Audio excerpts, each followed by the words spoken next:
So I guess how beneficial is it? How much are you guys feeling it that you had this little, gap of games? You don't really see that too often during the regular season. Yeah, no, I mean, whenever you can take advantage of having days without games during a stretch of a season, especially towards the end, I think are huge.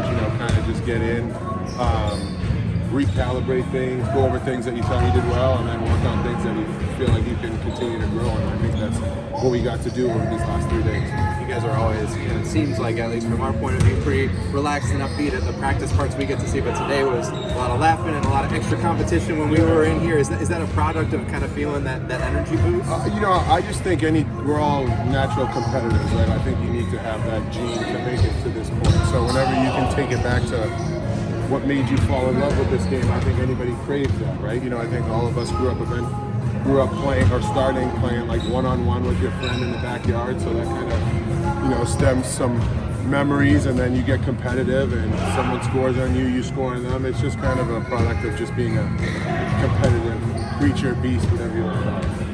How big are the games this weekend with where you guys sit, having a small cushion for that 7th seed? Just how big's the opportunity? Yeah, I think the biggest thing for us is we take it one game at a time, right? Our biggest game is our next one. So obviously Golden State has been playing really well, adding Jimmy Butler, and they've done a great job of kind of just finding ways to win games, whether it's manufacturing stops and scoring through turnovers, or guys making timely shots for them. So we're going to have to do a great job of forcing them to take shots that we want them to take, and for us to continue to play fast and shoot threes and play at a quicker pace. Last question is, what have you seen out of Butler with Golden State? What does he add to their mix? Yeah, I mean, you talk about someone that is all NBA level player.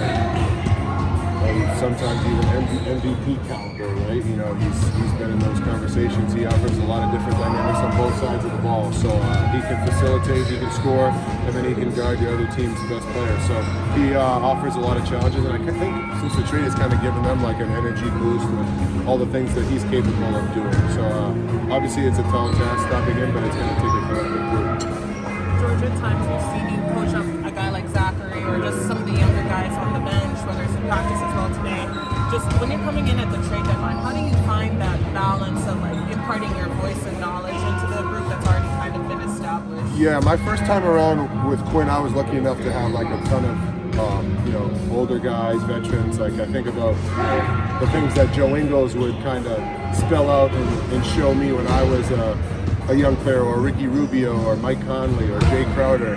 And those are some of those little tidbits and pieces of knowledge you take with you for the rest of your career. And if there's anything that I can see, show, or tell to these guys, I definitely want to share that, because obviously when you're young, you're super talented, you're also naive, and you don't know everything. So if I can help them kind of gain a little bit of a mental advantage, I definitely want to do that. In terms of a guy like Zach, I mean, I couldn't imagine being 19 and being in the position that he's in, and whether the success you're having or the failures, like to just be level-headed enough to keep going. I think it speaks volumes to his character and who he is, that he's fearless, and he's going to have a very long, successful career, and I'm lucky that I get to see the beginning of it.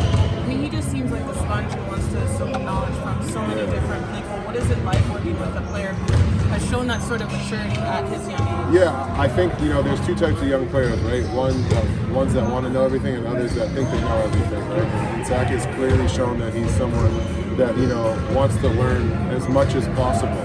And you think about that through the language barrier, through being young.